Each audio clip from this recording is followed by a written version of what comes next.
Kisah sahabat Nabi, Umar bin Khattab.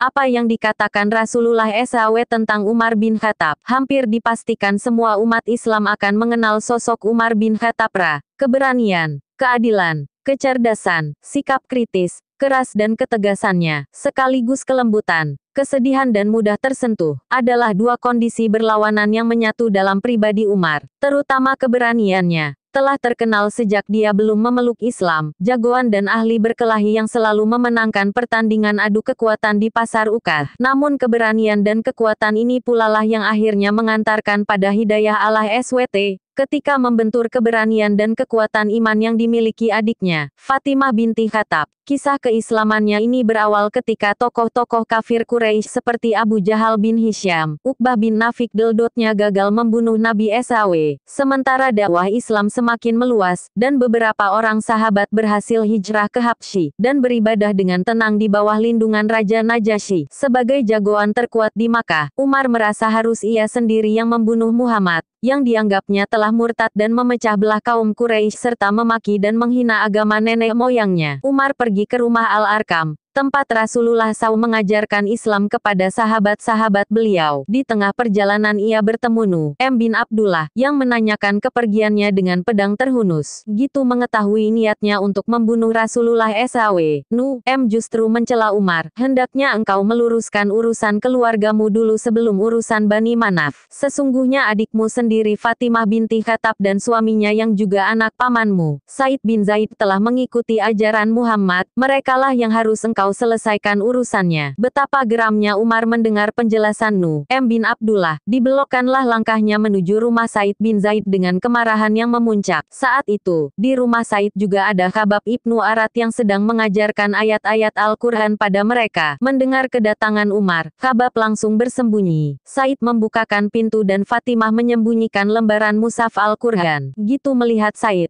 kemarahan Umar tidak bisa dibendung lagi, seolah kemarahannya kepada Nabi SAW ditumpahkan semua kepada adik iparnya tersebut. Dibentaknya Said sebagai murtad dan memukulnya hingga terjatuh. Fatimah mendekat untuk membela suaminya, tapi dipukul oleh Umar pada wajahnya. Sungguh keadaan yang mengenaskan dan membahayakan bagi kedua suami istri TSB. Umar sudah menduduki dada Said. Satu pukulan telak dari jagoan Ukaz itu bisa jadi akan membunuhnya. Namun tiba-tiba terdengar pekikan keras dari Fatimah. Hai musuh Allah, kamu berani memukul saya karena saya beriman kepada Allah. Hai Umar, perbuatlah apa yang engkau suka, karena saya akan tetap bersaksi bahwa tiada Tuhan melainkan Allah, dan bahwa Muhammad adalah Rasulullah. Umar tersentak bagai disengat listrik. Pekikan itu seakan menembus ulu hatinya terkejut dan heran. Umar bin Khattab adalah seorang lelaki yang sering dilukiskan sebagai, jika ia berbicara, maka orang akan terpaksa mendengarkannya. Jika berjalan, langkahnya cepat bagai dikejar orang. Jika berkelahi maka pukulannya adalah pukulan maut yang mematikan. Tapi ternyata ada orang yang berani menentangnya. Seorang wanita lagi, dan adiknya pula. Kekuatan apa yang bisa membuatnya berani menentang kalau tidak kekuatan yang maha hebat?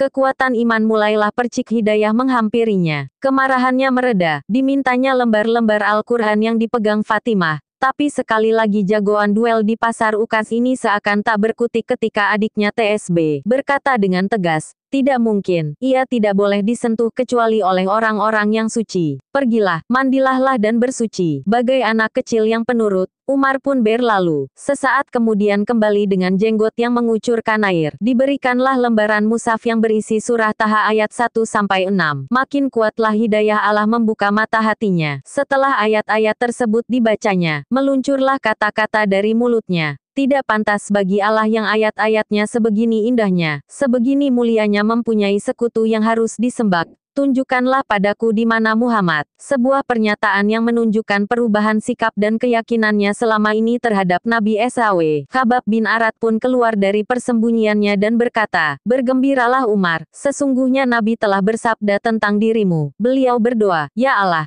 kuatkanlah Islam dengan salah satu dari dua Umar, Umar bin Hisham, Abu Jahal, atau Umar bin Khattab, dan engkau dipilih Allah untuk memperkuat Islam. Khabab mengantarkan Umar ke rumah Al-Arkam di dekat Safa. Di sana ia ditemui Nabi SAW. Beliau memegang ujung baju Umar dan berkata, masuklah kamu ke dalam Islam wahai Ibnu Al-Khattab. Ya Allah, berilah hidayah kepadanya. Umar pun bersyahadat, Maka bertakbirlah para sahabat yang hadir, dengan takbir yang bisa didengar hingga sepanjang jalan di kota Mekah, bahkan juga sampai ke Qadotbah. Benarlah doa Nabi SAW. Keislaman Umar mengguncangkan kaum musyrik dan menorehkan kehinaan bagi mereka, tapi sebaliknya memberikan kehormatan, kekuatan dan kegembiraan bagi orang muslim. Tidak seperti mualaf sebelumnya yang umumnya menyembunyikan keislamannya. Umar sebaliknya, diingatnya siapa yang paling memusuhi Nabi SAW. Siapa lagi kalau bukan Abu Jahal. Umar mendatangi rumahnya dan menggebrak pintunya. Gitu Abu Jahal keluar, Umar memberitahukan keislamannya. Abu Jahal menutup pintu dan masuk kembali ke rumahnya. Begitupun ketika diberitahukan kepada pamannya, Al-Aish bin Hashim. Dia justru masuk ke rumah. Biasanya mereka berdua ini kalau bertemu dengan orang yang masuk Islam, mereka menangkap dan menyiksanya. Ketika kembali kepada Nabi SAW, Umar menginginkan orang-orang Islam untuk tidak sembunyi-sembunyi lagi karena menurut pendapatnya, mereka ini dalam kebenaran, hidup ataupun mati. Pendapatnya ini dibenarkan oleh Nabi SAW dan beliau menyetujui keinginan Umar. Beliau mengeluarkan orang-orang Muslim dalam dua kelompok.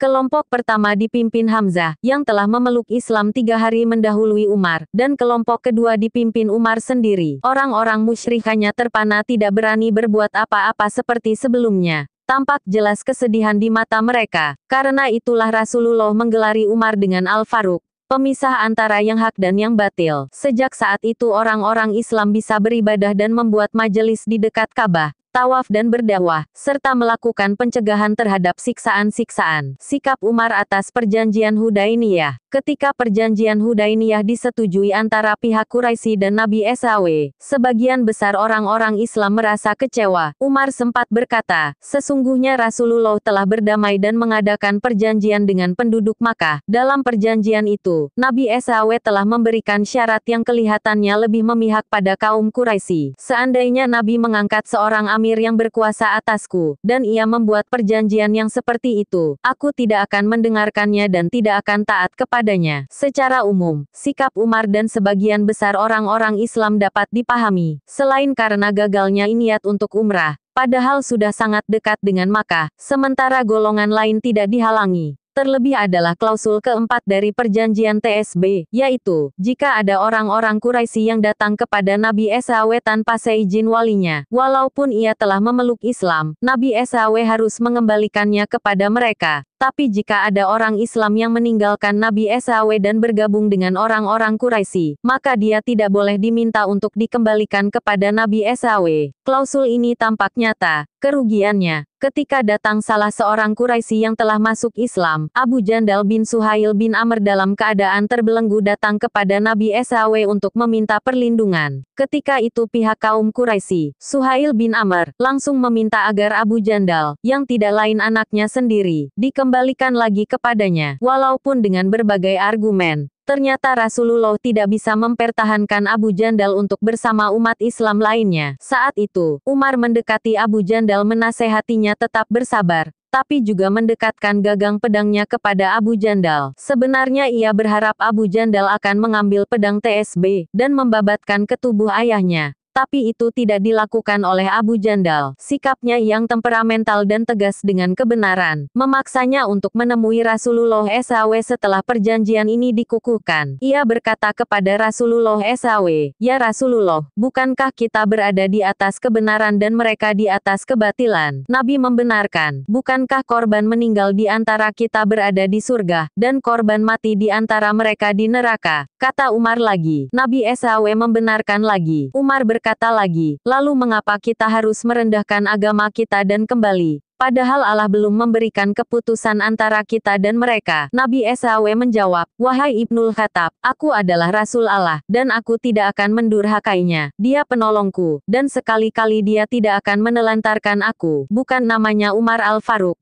Kalau ia berhenti dengan penjelasan seperti itu, ia berkata lagi, "Bukankah engkau telah memberitahukan kepada kami, kita akan mendatangi Ka'bah dan tawaf di sana? Apakah aku pernah menjanjikan kita melakukannya tahun ini?" Kata Nabi SAW, "Tidak, ya Nabi," jawab Umar. Maka Nabi SAW menegaskan, "Kalau gitu, engkau akan pergi ke Ka'bah dan tawaf di sana." Walau tidak bisa lagi mendebat Nabi SAW, Kemudian Umar mendatangi Abu Bakar dan menyampaikan keresahan yang dirasakannya dan sebagian besar orang Islam lainnya. Tapi Abu Bakar memberikan jawaban yang sama dengan Nabi SAW, dan akhirnya ia menasehati Umar, "Patuhlah engkau kepada perintah dan larangan beliau sampai engkau meninggal dunia. Demi Allah, beliau berada di atas kebenaran." Tak lama berselang, turunlah wahyu Allah, "Sesungguhnya kami telah memberikan kepadamu kemenangan yang nyata." Al-Fat 1. Nabi SAW membacakan ayat ini dan ayat-ayat selanjutnya kepada Umar. Barulah hatinya merasa tenang. Berlalulah waktu. Umar menyadari apa yang dilakukannya kepada Nabi SAW, dan tak habisnya ia menyesali sikapnya. Ia ungkapkan kegundahan hatinya dengan kata-katanya, "Setelah itu aku terus-menerus melakukan berbagai amal, bersedekah, berpuasa, salat dan berusaha membebaskan dari apa yang kulakukan saat itu. Aku selalu dibayangi dengan peristiwa itu, dan aku berharap semoga ini merupakan kebaikan, sebagai penebus sikapku saat itu." Kelembutan hati Umar, rasa kasihan kepada pemeluk non-Islam, sikap tegas dan temperamental Umar bin Khattab ternyata berubah drastis ketika ia telah dibaiat menjadi khalifah. Pernah ia melewati biara seorang rahib, yang kemudian memanggilnya. Ketika melihat kehidupannya yang susah dan semangatnya dalam zuhud meninggalkan segala kesenangan dunia, Umar jadi menangis. Gitu diberitahukan kalau dia seorang Nasrani. Umar berkata, "Aku tahu dia seorang Nasrani. Aku kasihan kepadanya. Sayang sekali ia dalam kelelahan dan kepayahan dalam kehidupan dunia ini. Sedangkan di akhirat nanti ia masuk neraka." Pernah dikabarkan kepada Umar yang saat itu menjabat sebagai Amirul Mukminin, bahwa ada seseorang yang murtad, lalu oleh pasukan yang dipimpin oleh Abu Musara, orang tersebut dihukum mati. Umar menyesalkan tindakan TSB, dan berkata, "Apakah engkau telah menahannya selama 3 hari dan memberinya roti, serta memintanya untuk kembali kepada Islam dan bertaubat, kembali kepada perintah Allah?" "Ya Allah, sesungguhnya aku tidak hadir saat itu, tidak memerintahkannya, dan tidak ridha atas apa yang mereka lakukan jika kabar ini sampai kepadaku sebelumnya." Walaupun secara hukum syariat, apa yang dilakukan oleh Abu Musa sebagai komandan pasukan tidak salah, tapi tetap saja hal itu meresahkan Umar sebagai Amirul Mukminin, yang sebenarnya harus melindungi semua manusia yang berada di bawah pemerintahannya. Menolong persalinan keluarga pengembara telah menjadi kebiasaan Umar sebagai Amirul Mukminin untuk berkeliling kota saat malam hari menjelas. Suatu ketika ia menemukan suatu kemah tua dari kulit unta di suatu padang, yang sebelum ini tidak pernah ditemuinya. Di luarnya ada seorang lelaki duduk termenung. Umar menghampirinya, dan bertanya, "Assalamualaikum, dari mana Anda datang?" "Wahai Tuan," kata orang itu, "saya orang asing di sini yang datang dari hutan. Saya hendak menemui Amirul Mukminin untuk mengharap belas kasihannya." Tampaknya orang tersebut belum pernah bertemu dan mengenali wajah Umar, dan Umar tidak mau membuka jati dirinya. Ia berkata, "Katakanlah keperluanmu, aku bersedia membantu." Tiba-tiba didengarnya ada suara rintihan dari dalam kemah. Umar menanyakannya lagi, tapi orang tersebut malah menyuruh Umar pergi, tanpa menjelaskannya. Setelah Umar terus mendesak, orang tersebut berkata, "Jika benar engkau ingin membantu, baiklah ku beritahukan. Di dalam kemah tersebut adalah istriku yang mengerang kesakitan karena akan melahirkan. Apakah ada orang lain yang sedang merawatnya?" tanya Umar. Orang tersebut menggeleng sedih. Mendengar jawaban ini, Umar bergegas pulang dan menemui istrinya, Ummi Kulsum binti Ali bin Abi Thalib, cucu Rasulullah SAW. Ia menceritakan secara apa yang dilihatnya, dan berkata, "Wahai istriku, sesungguhnya Allah SWT membuka jalan bagimu, jalan yang mulia di sisi Allah, agar engkau memperoleh peluang berbuat kebaikan malam ini." Umar memintanya membantu persalinan pengembara TSB, dan istrinya setuju. Ia mempersiapkan peralatan yang dibutuhkan dan Umar juga membawa perbekalan. Kemudian bergegas menuju padang di mana suami istri pengembara itu berada. Sampai di sana, Ummi Kulsum langsung masuk kemah dan menolong persalinan sang istri. Sedang Umar menyalakan api kemudian memasak makanan untuk 2 orang tersebut.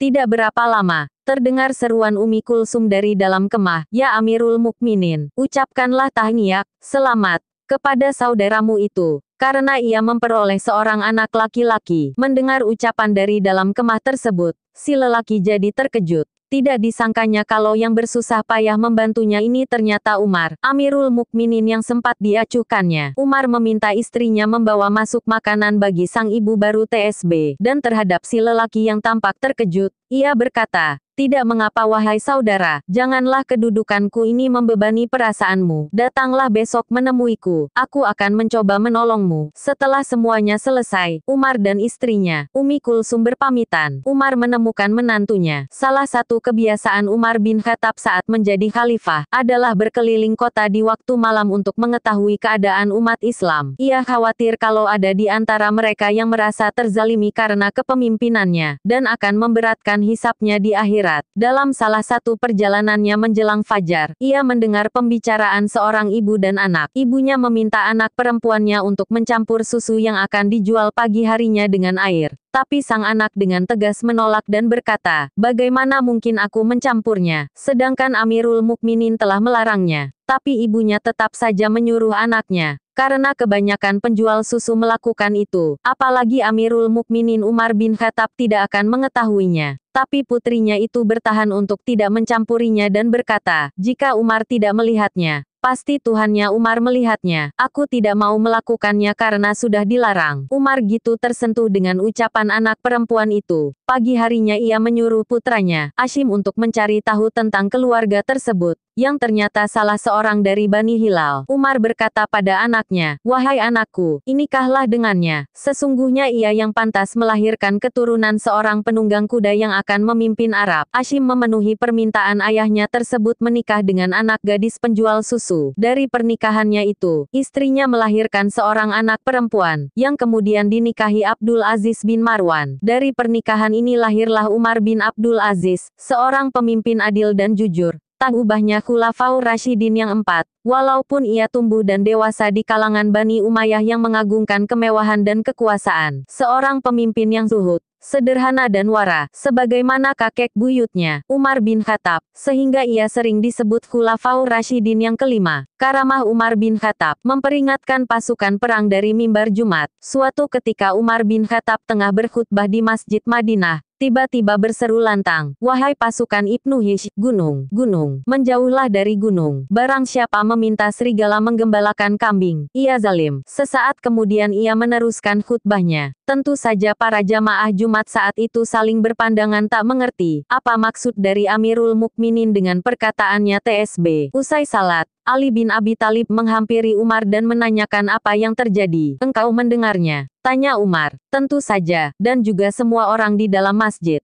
kata Ali. Umar menjelaskan, kalau dengan hatinya ia melihat orang-orang musyrikin bersiap menyerang pasukan muslim melalui pundak-pundak mereka, mereka akan melewati gunung. Jika orang mukmin berpaling dari gunung, mereka dapat menyerang dan menang. Tapi jika mereka melintasi gunung, mereka yang akan hancur. Karena itu aku berteriak memperingatkan mereka. Sebulan kemudian ada pembawa berita ke Madinah tentang kemenangan pasukan muslimin. Pada hari peperangan itu terdengar suara seperti suara Umar memperingatkan, "Wahai pasukan Ibnu Hish, gunung, gunung, menjauhlah dari gunung." Mereka mengikuti suara tersebut sehingga Allah memberi kemenangan kepada mereka. Berkirim surat kepada Sungai Nil. Mesir ditaklukkan pasukan muslim dan Amru bin Aish diangkat sebagai gubernur Mesir. Suatu saat ia didatangi sekelompok penduduk sekitar Sungai Nil karena sungai itu sedang kering. Mereka berkata, "Wahai gubernur, saat ini Sungai Nil sedang kering. Kami biasa melakukan suatu tradisi, dan Sungai Nil itu tidak akan mengalirkan air kecuali jika kami memenuhi tradisi tersebut." Waktu Amr bin Aish menanyakan tentang tradisi tersebut, mereka menjelaskan bahwa setelah berlalu 11 hari dari bulan tersebut, mereka mencari seorang gadis untuk dikurbankan. Mereka meminta kerelaan orang tuanya. Kemudian gadis ini didandani dan diberi perhiasan yang paling indah, dan akhirnya dilemparkan ke Sungai Nil sebagai persembahan. Jika semua itu dilakukan, biasanya Nil akan mengalirkan airnya lagi. Tentu saja Amr bin Aish melarang dilanjutkannya tradisi yang seperti itu, karena Islam menghancurkan tradisi-tradisi jahiliyah yang merusak. Kembalilah penduduk sekitar Nil ini ke rumahnya masing-masing dan sungai itu tetap dalam keadaan kering, hingga hampir saja mereka memutuskan untuk pindah. Melihat keadaan yang memprihatinkan masyarakat itu, Amr bin Aish mengirim surat pada Umar bin Khattab dan menceritakan keadaan tersebut. Umar membalas surat Amr bin Aish dan membenarkan tindakan yang diambilnya untuk menghentikan tradisi kuno TSB. Selain itu Umar juga menyelipkan suatu surat surat lain, yang ditujukan untuk Sungai Nil. Amr diminta untuk melemparkan surat tersebut ke dalam Sungai Nil yang sedang kering. Isi surat tersebut adalah sebagai berikut. Dari hamba Allah, Umar bin Khattab, Amirul Mukminin. Kepada hamba Allah Inil di Mesir, Amma Ba'du, jika engkau mengalir dari dirimu sendiri, maka janganlah kamu mengalir. Namun jika Allah yang mengalirkan, maka mintalah kepada Zat yang Maha Kuat untuk mengalirkanmu. Amr melemparkan surat tersebut ke Sungai Nil pada malam harinya, sehari sebelum peringatan Hari Raya Salib. Pada pagi harinya, Sungai Nil telah terisi air sedalam 16 hasta hanya dalam semalam, dan mengalir terus hingga sekarang. Sungguh dengan izin Allah, tradisi kuno yang berjalan ratusan bahkan ribuan tahun telah dihancurkan oleh secarik surat Umar bin Khattab. Kekhawatiran Umar sebagai Amirul Mukminin. Cambuklah aku sebagai tindakan balas. Umar sedang sibuk dengan suatu urusan penting. Ketika seseorang datang untuk mengadukan kalau dirinya dizalimi oleh seseorang, Umar yang merasa terganggu, menjadi marah dan mencambuk orang tersebut,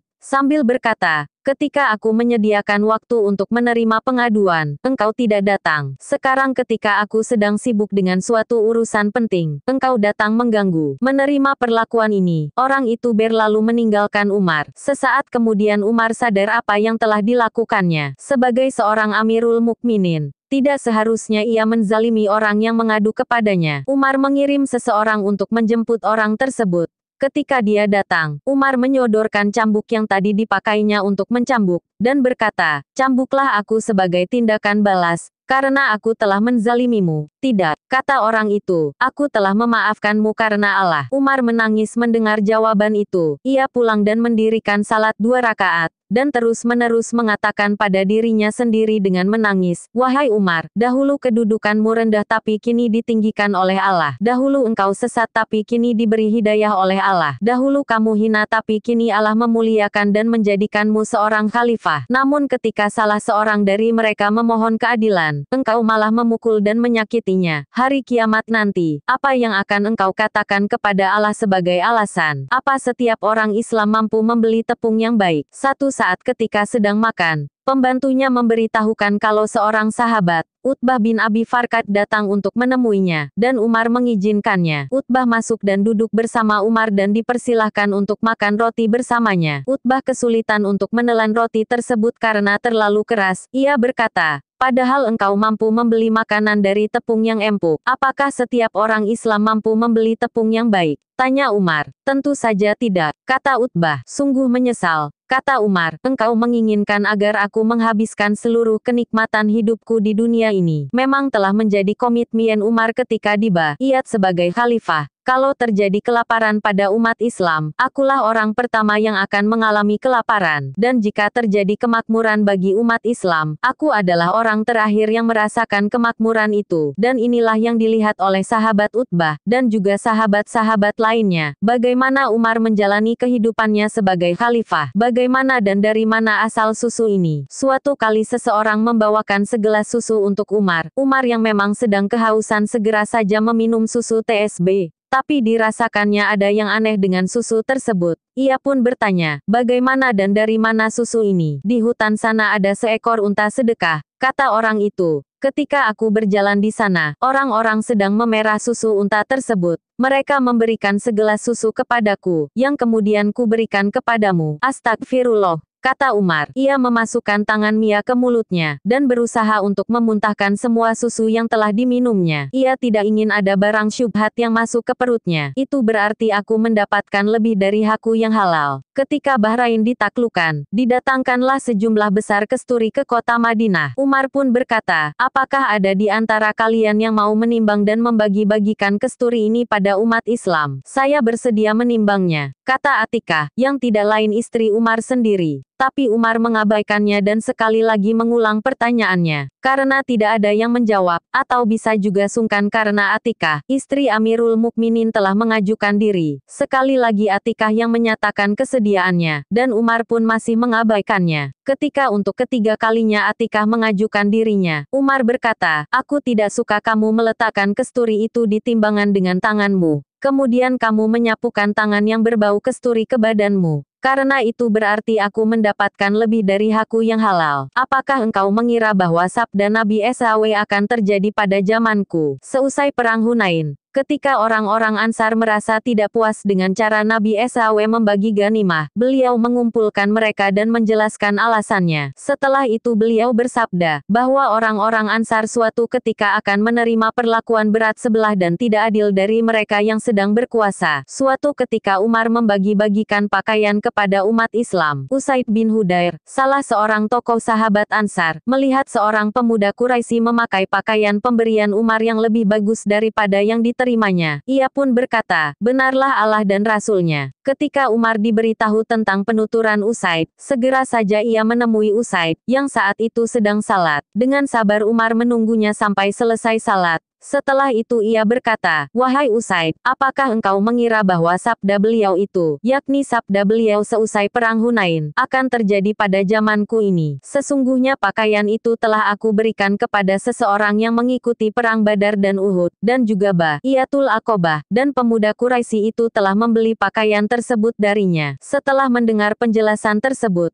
Usaid berkata, demi Allah, aku mengira hal itu tidak akan terjadi pada zamanmu. Dalam kasus yang sama, Muhammad bin Maslamah, seorang sahabat Ansar juga, 2 kali bertemu dengan orang Quraisy yang berpakaian bagus, dan mereka berkata kalau diberi oleh Amirul Mukminin, yakni Umar bin Khattab. Sejenak kemudian ia bertemu seorang Ansar yang berpakaian jelek, yang juga diberi oleh Umar. Maka, ketika ia masuk ke dalam masjid Nabi SAW, ia pun berseru agak keras, Allahu Akbar, sungguh benarlah Allah dan Rasulnya. Ibnu Maslamah mengulang ucapannya tersebut sampai 2 kali. Umar yang mendengar ucapannya tersebut segera menghampirinya dan menanyakan maksudnya. Tapi Ibnu Maslamah menunda menjawabnya hingga ia selesai salat sunnah. Usai salat, ia menemui Umar dan menceritakan apa yang ditemuinya dalam perjalanan, dan juga sabda Nabi SAW kepada orang-orang Ansar setelah berakhirnya Perang Hunain. Kemudian ia berkata, sungguh aku tidak ingin dan tidak senang. Sabda Nabi SAW tersebut terjadi pada zamanmu ini. Umar menangis mendengar penuturan tersebut, dan berkata, aku memohon ampunan kepada Allah, sungguh aku tidak akan mengulanginya lagi. Naiklah, ini giliranmu. Pada tahun 16 Hijrah, pasukan Muslim mengepung kota Al-Quds, di mana di sana terdapat Baitul Maqdis, Masjidil Aqsa, dan setelah beberapa waktu lamanya, akhirnya Gubernur Al-Quds, Bitrice Sovernius bersedia menyerahkan kota tersebut,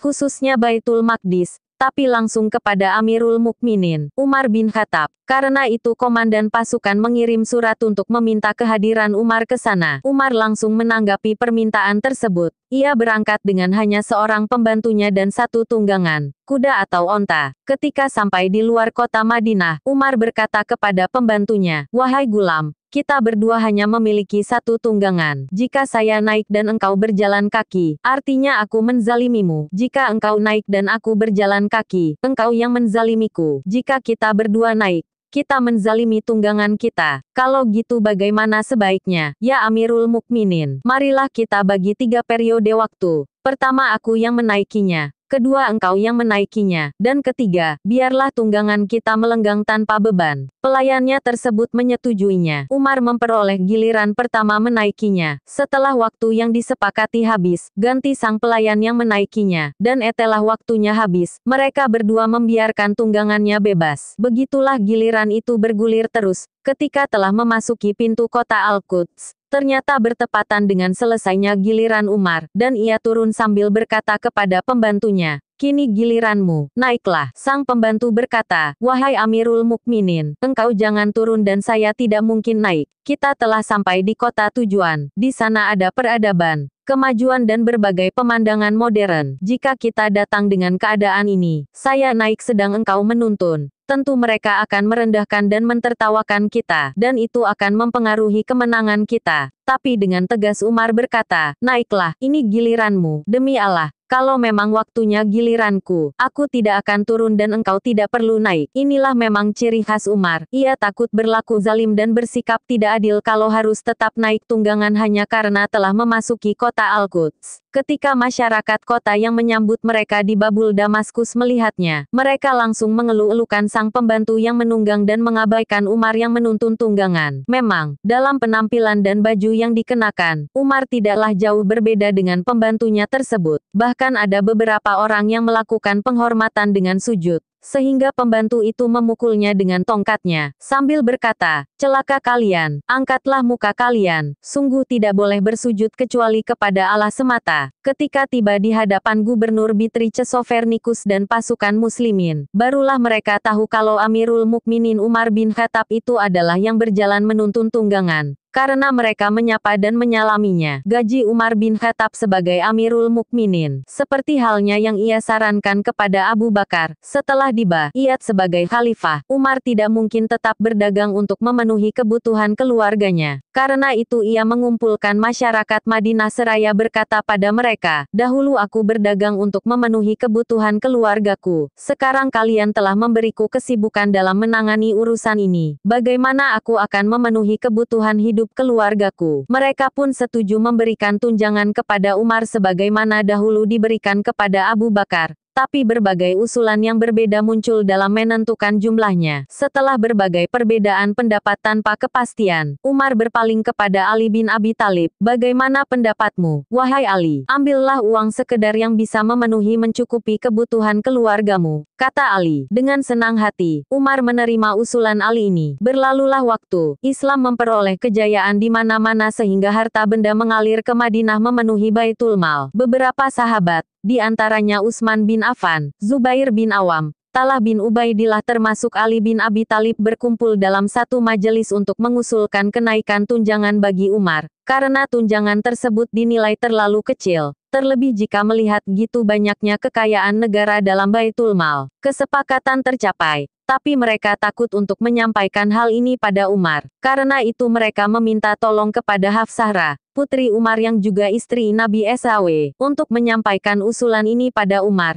Tapi mereka berpesan agar merahasiakan nama-nama mereka. Ketika Hafsah mengemukakan usul ini, Umar menjadi marah. "Siapa yang mengajukan usul tersebut?" kata Umar dengan nada tinggi. "Bagaimana pendapat dulu, ayah?" kata Hafsah mengelak. Karena ia telah berjanji untuk merahasiakannya. "Seandainya aku tahu nama-nama mereka, niscaya aku pukul wajahnya," kata Umar. "Katakan padaku Hafsah, apakah pakaian terbaik Nabi SAW yang ada di rumahmu?" "Sepasang pakaian berwarna merah, yang dipakai pada hari Jumat dan ketika menerima tamu." "Makanan apa yang paling lezat, yang pernah dimakan Nabi SAW di rumahmu?" tanya Umar lagi. "Roti yang terbuat dari tepung kasar, yang dicelup ke dalam minyak. Suatu kali saya oleskan sisa-sisa mertega, dan beliau memakannya penuh nikmat dan membagi-bagikannya pada orang lain." "Alas tidur apa yang paling baik, yang pernah dipakai Nabi SAW di rumahmu?" tanya Umar lagi. "Sehelai kain tebal, yang pada musim panas dilipat 4, dan pada musim dingin dilipat 2, separuh dijadikan alas tidur, dan separuhnya lagi untuk selimut,"